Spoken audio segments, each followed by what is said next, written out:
உயிரை விட்டுறதுன்னு சொல்றது ஒரு செகண்ட்ல நடக்கலாம். அது பார்த்தீங்கன்னா, தற்கொலை பண்றாங்க பார்த்தீங்களா? அவங்களோட அந்த மனநிலைமை, அந்த எண்டான சிச்சுவேஷன் திடீர்னு அந்த ஒரு செகண்ட்ல தான் அந்த முடிவ அவங்க எடுப்பாங்க. ஓகேவா? அந்த ஒரு செகண்ட்ல எடுக்கிற முடிவ, அத கொண்டு வருகிறதுக்கு, அந்த முடிவ நிறைவேற்றுகிறதுக்கு அவங்க டைம் எடுத்துப்பாங்க.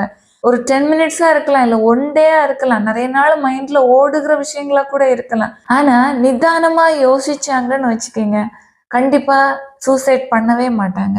ஆனா, அந்த நிதானமா யோசிக்கிறதுக்குள்ள மனநிலைமை எல்லாருக்கும் வரவே செய்யாது. மனசு வந்து யோசிக்க விடாது. ஏன்னா, அந்த பிரச்சனைகள் எல்லாம் முள் குத்துறது மாதிரி அப்படியே அழுத்திக்கிட்டே இருக்கும். அவங்கள நிதானப்படுத்தி ஒரு மனதா அந்த சரியான வழிய பார்க்கிறதுக்கே விடாது. ஆனா, அதுலயும் புடிச்சு வந்து தற்கொலைன்னு உள்ள முடிவ மாத்தி வாழ்ந்தவங்க எத்தனையோ பேர் இருக்கிறாங்க. அந்த ஒரு செகண்ட் ஒருத்தரோட வார்த்தை வந்து ஒருத்தங்கள மாத்தும். ஒருத்தரோட தனி சுயமான சிந்தனை வந்து ஒருத்தங்கள மாத்தும். மாற்றம்னு சொல்றது எப்படி வேணாலும் வரலாம். ஆனா அந்த மாற்றம் வந்துருச்சு அப்படின்னா, முடிவுன்னு ஒரு நிலைய தேடி போகுறாங்க பார்த்தீங்களா? அந்த நிலைய விட்டுட்டு வாழ்வுன்னு உள்ள நிலைய தேடி அவங்க நல்ல பாதையில பயணிக்கிறவங்களா மாறுவாங்க.